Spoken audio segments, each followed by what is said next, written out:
Bismillahirrahmanirrahim.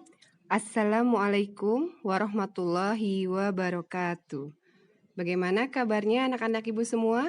Semoga semua selalu dalam keadaan sehat walafiat. Kita bertemu lagi di pelajaran biologi.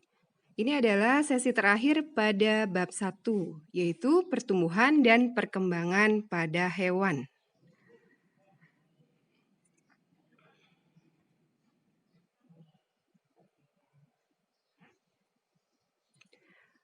Pertumbuhan dan perkembangan pada hewan, termasuk manusia, terjadi di seluruh bagian tubuh. Berbeda dengan pertumbuhan dan perkembangan pada tumbuhan yang hanya terjadi di bagian-bagian tertentu, yaitu ujung akar dan ujung tunas.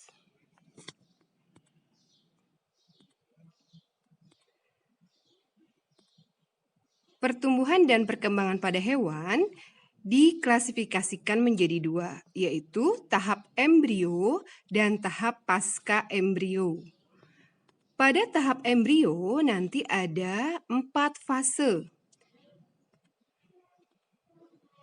yaitu fase morula, fase blastula, fase gastrula, diferensiasi dan organogenesis. Sedangkan pada tahap pasca embrio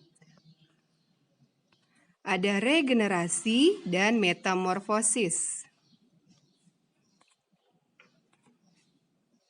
Kita bahas pertama pada fase morula. Apa itu fase morula? Fase morula atau terkenal dengan istilah fase pembelahan atau cleavage. Dalam fase morula ini, inti sel zigot melakukan pembelahan mitosis menjadi 2.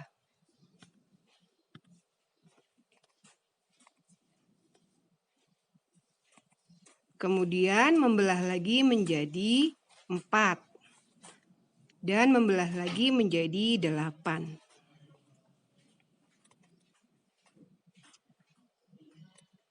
Fase kedua adalah fase blastula. Pada fase blastula, sel-sel pada morula melakukan penataan dengan cara melekuk dan menggulung sehingga terbentuk suatu rongga disebut blastosol.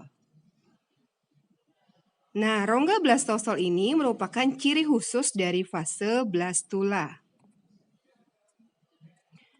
Fase ketiga adalah fase gastrula. Fase gastrula adalah tahapan invaginasi terbentuknya ektoderm, mesoderm, dan endoderm.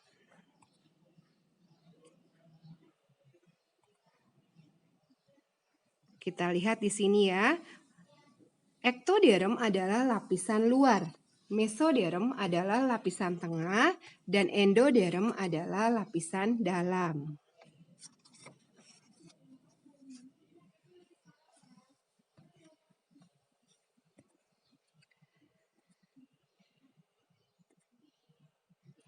Fase terakhir adalah diferensiasi dan organisasi atau organogenesis.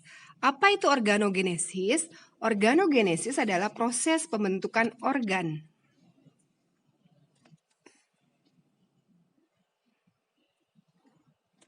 Pada proses pembentukan organ nanti, lapisan-lapisan yang 3 lapisan tadi akan membentuk organ yang bermacam-macam. Misalnya pada lapisan ektoderm akan membentuk kulit, rambut, kuku, dan sistem saraf. Pada lapisan mesoderm akan membentuk pembuluh darah, otot, darah, jaringan ikat, ginjal, ureter, testis, ovarium, uterus, dan sistem limfatik. Pada lapisan endoderma atau endoderm akan membentuk pankreas, hati, lapisan pada uretra, kelenjar, dan lapisan pada saluran pernafasan.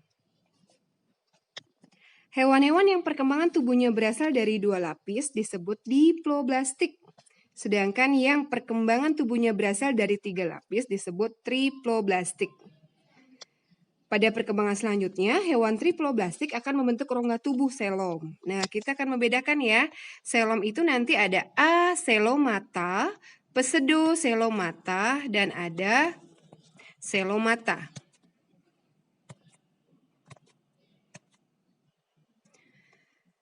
Gambar di atas, ini adalah gambar dari cacing planaria atau masuknya ke platyhelminthes. Ini termasuknya A selomata, artinya tidak memiliki selom ya, A itu tidak.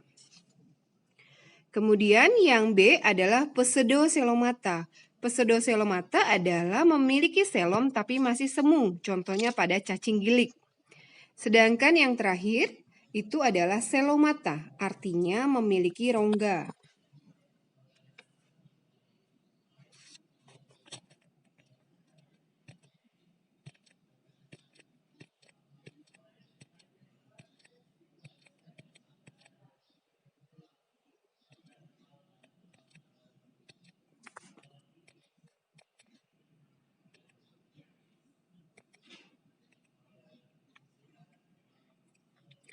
Setelah tahapan fase embrio, sekarang kita ke pasca embrio. Di pasca embrio ada regenerasi. Apakah itu regenerasi? Regenerasi adalah kemampuan makhluk hidup untuk memperbaiki bagian tubuh atau jaringan tubuh yang rusak. Contohnya pada cacing planaria. Jadi, cacing planaria kalau dipotong bagian tubuhnya itu tidak akan mati ya, melainkan menjadi dua individu atau dua makhluk hidup yang baru. Sehingga dapat dikatakan bahwa daya regenerasi pada planaria merupakan daya regenerasi yang sangat tinggi. Yang kedua ada metamorfosis. Metamorfosis adalah perubahan bentuk dan struktur yang terjadi pada hewan, mulai fase embrio sampai dewasa.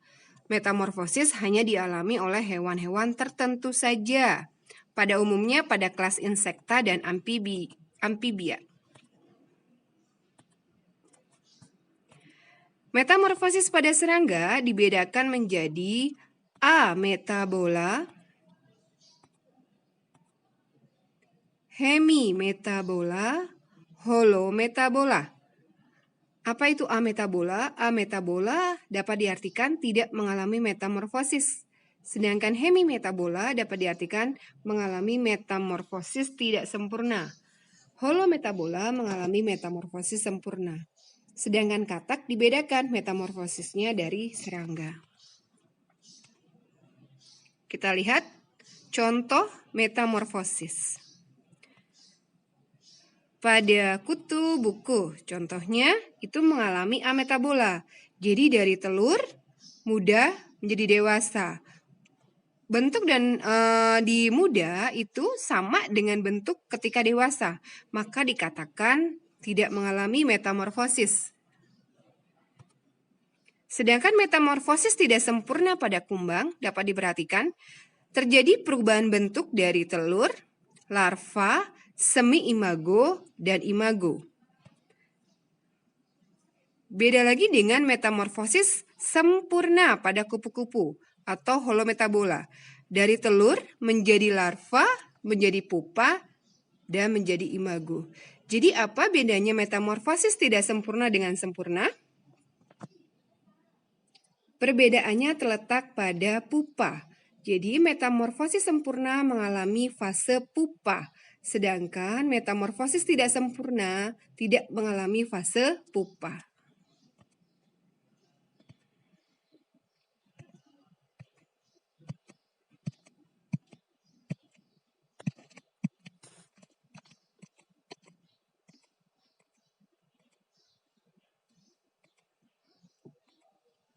Terakhir adalah metamorfosis pada katak. Metamorfosis pada katak dimulai setelah terjadi fertilisasi. Telur katak akan menjadi zigot. Kemudian zigot menjadi berudu tingkat 1. Bernafas dengan paru-paru luar dan memakan tumbuhan kecil. Setelah 8 hari, berudu bernafas dengan insang, disebut berudu tingkat 2. Yang ditutupi oleh operkulum, seperti ikan bertulang keras. Kemudian berudu tingkat 3. Berudu masih bernafas dengan insang dalam dan memakan tumbuh-tumbuhan. Kaki belakang mulai terbentuk. Setelah itu masuk ke fase berudu tingkat 4.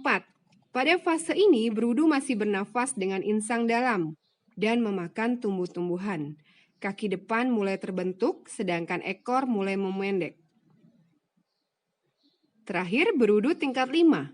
Ekor menjadi sangat pendek, paru-paru mulai berkembang. Pada hari ke-8, ekor menghilang dan sudah terbentuk katak dewasa. Jadi, waktu total yang dibutuhkan dari awal fertilisasi sampai menjadi katak dewasa kurang lebih 11 minggu. Oke, begitulah akhir dari penjelasan pertumbuhan dan perkembangan pada hewan. Semoga anak-anak ibu dapat menyimak dengan baik. Ibu akhiri. Assalamualaikum warahmatullahi wabarakatuh.